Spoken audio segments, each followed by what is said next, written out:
Lafomba vaovao tanteraka kosta indray feno telopolo taona katrik'androany ny niasan'ny Peace Corps teto Madagascar. Atao anatin'izany fotoana izany dia tanora 900 ireo mpilatsaka an-tsitrapo Amerikana avy amin'ny Peace Corps tonga nanolo-tanana teto Madagascar.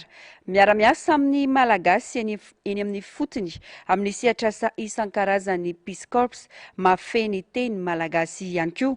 Lanonana niaraka tamin'ny ambassador Amerikana eto Madagascar sy any Comores, Claire Pierre-Angelo sy ny taleny Peace Corps eto Madagascar no nentina nanamarika izany androany. Asin'Andriamalala, Mano Randriamalala.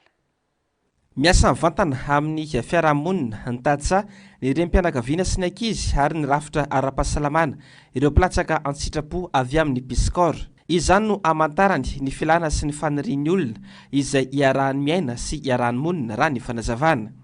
Misehatra amin'ny fahasalamana sy ny fanabeazana ary ny fambolena ny Peace Corps. Amin'izao fotoana izao, mpilatsaka an-tsitrapo vaovao miisa 770 no irotsaka amin'ireo sehatra voalaza ireo.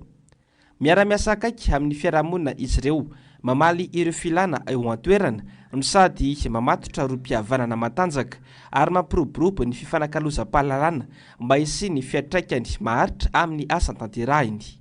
Rehefa nanomboka nahay ny teny sy nahay fomba na dia kely dia maro samihafa ny zavatra natao tamin'izany. Ary mifangaro ao daholo ny resaka asa amin'ny sansany Amerikana zany. Ny fifanankalozana ara-kolotsaina sy ny fiainana amin'ny ankapobeny. Nianatra nandeha tamin'ny valin'i Paris ary matetika lavo nampivorom-pikambana na dia tsy nahay ny teny. Nifandray tamin'ny fanjakana lokaly, nandeha taxi brous nahay miara-mipetraka miara-mitsangana tafiditra tsara. Niady varitra tamin'ny mpivarotra friperie namonjy bala andro sabotsy rehefa niakatra vary. Mitady mpamatsy vola ho an'ny projet madinika ao amin'ny tanàna ary tena milalao foana miaraka amin'iza madinika.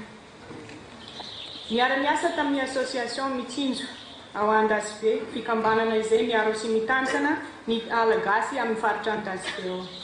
Namorona programa izahay mahakasika ny fampianarana momba ny tontolo iainana ao amin'ny sekoly maromaro.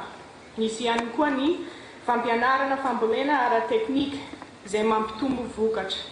Ny taona 1970 no namoronana ny filoha Amerikana John Kennedy ny Peace Corps. Ny taona 1970 kosa ny tonga teto Madagasikara ny Peace Corps andiany voalohany.